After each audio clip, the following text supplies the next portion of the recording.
साल 1893 हजारों लोगों से भरा एक विशाल हॉल दुनिया के सबसे बड़े धर्मगुरु, विज्ञान वैज्ञानिक और उनके बीच खड़ा था एक युवा भारतीय सन्यासी।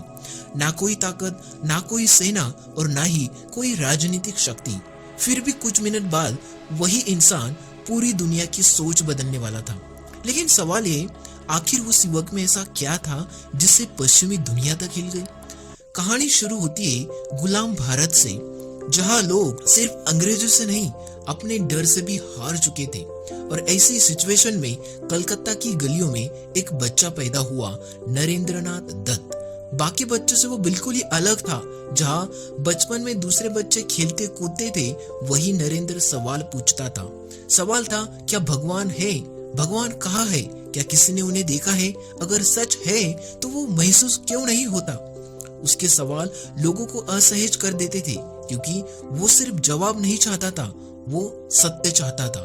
समय बीतता गया, नरेंद्र बड़ा हुआ, अंग्रेजी पढ़ी, फिलॉसफी पढ़ी, पश्चिमी विज्ञान को समझा।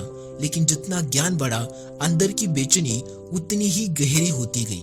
उसे लगता था दुनिया किताबों से नहीं समझी जा सकती। और फिर एक दिन उसकी मुलाकात हुई दक्षिणी सुर के एक साधारण से संत से, रामकृष्ण परमहंस।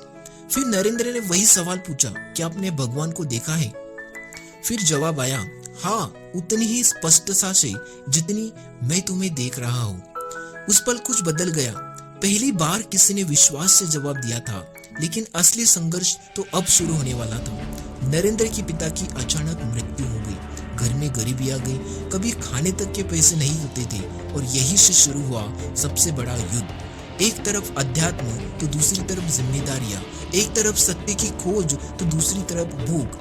कई रातें ऐसी थी जब वो बिना खाए सोता था, लेकिन शायद महानता हमेशा दर्द की आग में बनती है। धीरे धीरे रामकृष्ण परमहंस ने नरेंद्र को सिर्फ धर्म नहीं सिखाया, उन्होंने सिखाया मानव सेवा ही सबसे बड़ा धर्म है। ये विचार उस समय के भारत के लिए क्रांति जैसा था, क्योंकि उस दौर में धर्म सिर्फ मंदिरों तक सीमित हो चुका था। लेकिन विवेकानंद ने धर्म को इंसान से जोड़ दिया। फिर एक दिन रामकृष्ण इस दुनिया को छोड़कर चले गए और उनके जाने के बाद नरेंद्र टूट गया। लेकिन उसी टूटन में एक नया इंसान पैदा हुआ, स्वामी विवेकानंद। अब उसके पास सिर्फ एक ही लक्ष्य था, भारत को उसकी असली ताकत याद दिलाना। और इसके लिए उन्होंने पूरी भारत यात्रा शुरू करी। राजस्थान की तपती रेत, हिमालय की ठंडी हवाएं, गांवों की गरीबी, लोगों की टूटी हुई आंखें, उन्होंने सब देखा। और हर जगह उन्हें सिर्फ एक ही चीज दिखाई दी, वो था डर।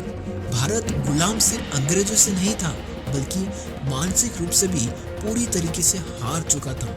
लोग खुद को कमजोर मानने लगे थे। और तभी विवेकानंद ने फैसला लिया, अब दुनिया को भारत का असली चेहरा दिखाना होगा। लेकिन ये आसान नहीं था। 1893 शिकागो में होने वाला था वर्ल्ड्स पार्लियामेंट ऑफ रिलीजन्स, दुनिया की सबसे बड़ी धार्मिक सम्मेलन सभा।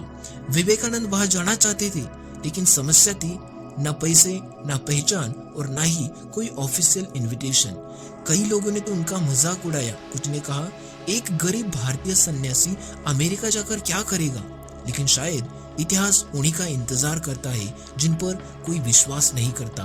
कई मुश्किलों के बाद वो जहाज से अमेरिका पहुंचे, लेकिन वहां भी संघर्ष खत्म नहीं हुआ। ठंड, भूख, अकेलापन और कई रातें उन्होंने बिना खाने की बिताई। एक समय ऐसा भी आया जब उनके पास रहने तक की जगह नहीं थी। लेकिन फिर 11 सितंबर 1893, वो दिन जिसने इतिहास बदल दिया। विशाल हॉल, हजारों लोग और स्टेज पर खड़ा था एक भारतीय सन्यासी। कुछ सेकंड की खामोशी, फिर उसने बोलना शुरू किया, sisters and brothers of America. और अचानक पूरा हॉल तालियों से गूंज उठा। 1 मिनट नहीं, 2 मिनट नहीं, लगभग 10 मिनट तक तालियां रुक ही नहीं रही थी। क्यों? क्योंकि पहली बार किसी ने दुनिया को भाई बहन कहकर संबोधित किया था। उस पल विवेकानंद सिर्फ एक व्यक्ति नहीं रहे थे, वो भारत की आवाज बन गए थे। धीरे धीरे पूरा अमेरिका उनके विचारों से प्रभावित होने लगा था। उन्होंने कहा, कमजोरी सबसे बड़ा पाप है। और शायद यही कारण था कि युवा उनके पीछे खींचे चले आए। और उन्होंने भारत के युवाओं से कहा, अपने अंदर की शक्ति पहचानो, क्योंकि वे जानते थे अगर युवा जाग गए तो देश बदल जाएगा। लेकिन लगातार काम, लंबी यात्राएं, कमजोर शरीर, धीरे धीरे उनका स्वास्थ्य खराब होने लगा और फिर 4 जुलाई 1902 सिर्फ 39 साल की उम्र में स्वामी विवेकानंद ध्यान में बैठे थे। कमरे में गहरी शांति थी और फिर सब कुछ शांत हो गया। लेकिन शायद कुछ लोग मरते नहीं, वो विचार बन जाते हैं।